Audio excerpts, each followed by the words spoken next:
Welcome to KRR kitchen. இன்றைக்கி நம்ம கிச்சனில் என்ன ரெசிபி பார்க்க போகிறோன்னா, நல்ல ஒரு அருமையான முட்டை கிரேவி எப்படி செய்கிறதுன்னு தான் பார்க்க போகிறோம்.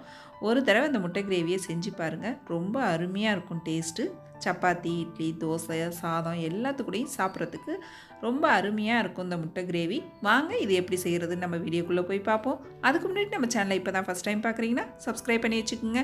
கூடவே பெல் சிம்பிள் ப்ரெஸ் பண்ணி ஆளுங்கிற ஆப்ஷனையும் ப்ரெஸ் பண்ணி வச்சுக்கோங்க. அப்போ தான் நான் போகிற வீடியோஸ் எல்லாம் உங்களுக்கு தொடர்ந்து கிடச்சிக்கிட்டே இருக்கும். இப்போ வாங்க இந்த ரெசிபி எப்படி செய்கிறதுன்னு பார்த்துடலாம்.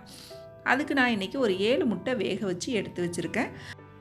முட்டையை நல்லா எல்லா பக்கமும் இது போல் கீறி எடுத்துக்கும். இது கிரேவியில் போடும்போது நல்லா அதில் உப்பு காரம் எல்லாம் பிடிச்சி முட்டை சேர்த்து சாப்பிட்றதுக்கு, கிரேவியோடு சேர்த்து சாப்பிட்றதுக்கு டேஸ்ட்டு ரொம்பவே சூப்பராக இருக்கும்.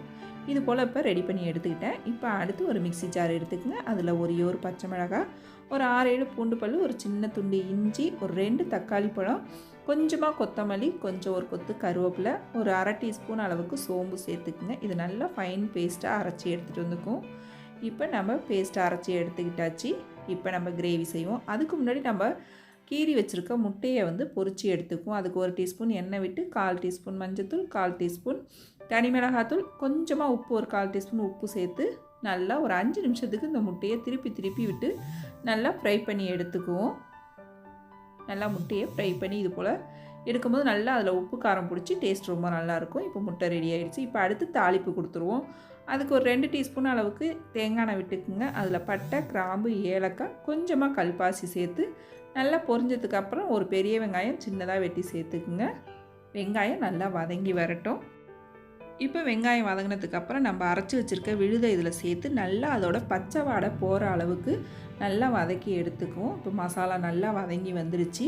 இப்போ அடுப்பை நம்ம சிம்மில் வச்சுட்டு ஒரு 1/2 டீஸ்பூன் தனி மிளகாத்தூள், 1 டீஸ்பூன் மல்லித்தூள், 1/2 டீஸ்பூன் ஜீரகத்தூள், 1/4 டீஸ்பூன் மஞ்சத்தூள், 1/4 டீஸ்பூன் கரம் மசாலா சேர்த்துக்குங்க. கரம் மசாலாவுக்கு பதிலாக மட்டன் மசாலா கூட சேர்த்துக்கலாம், அதுவும் நல்லாயிருக்கும்.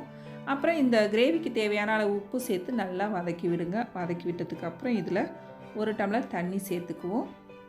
தண்ணி சேர்த்ததுக்கப்புறம் நல்லா ஒத்தாப்பில் ஒன்று கலந்து விடுங்க. நல்லா ஒரு 10 நிமிஷத்துக்கு கொதிக்க விடுங்க. நல்லா கிரேவி கொதித்து திக்காகி வரணும். நல்லா இந்த அளவுக்கு திக்காகி வந்ததுக்கப்புறம் நம்ம இதில் பொரிச்சு வச்சுருக்க முட்டையை இதில் சேர்த்துக்குவோம்.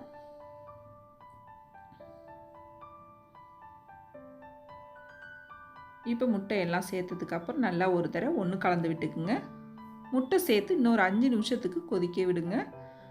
நல்லா அந்த கிரேவியில் முட்டை கொதித்து வெந்து வரணும். அப்போ தான் நல்லாயிருக்கும்.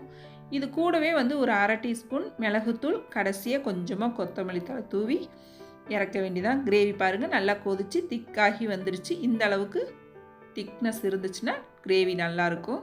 இப்போ நம்மளோட முட்டை கிரேவி ரொம்ப அருமையாக சூப்பராக ரெடி ஆகிடுச்சு. நீங்களும் இந்த கிரேவியை இதே போல் இந்த மசாலா யூஸ் பண்ணி செஞ்சு பாருங்கள். கண்டிப்பாக டேஸ்ட்டு ரொம்பவே சூப்பராக இருக்கும். செஞ்சு பார்த்துட்டு எப்படி இருக்குன்னு எனக்கு கமெண்ட் பண்ணுங்கள். என்னோடய ரெசிபி பிடிச்சிருந்துன்னா லைக் பண்ணுங்கள், ஷேர் பண்ணுங்கள். மறக்காமல் நம்ம கேஆர்ஆர் கிச்சனை சப்ஸ்கிரைப் பண்ணி வச்சுக்கோங்க. நாளைக்கு வேறொரு ரெசிபியோடு சந்திப்போம். தேங்க்ஸ் ஃபார் வாட்சிங்.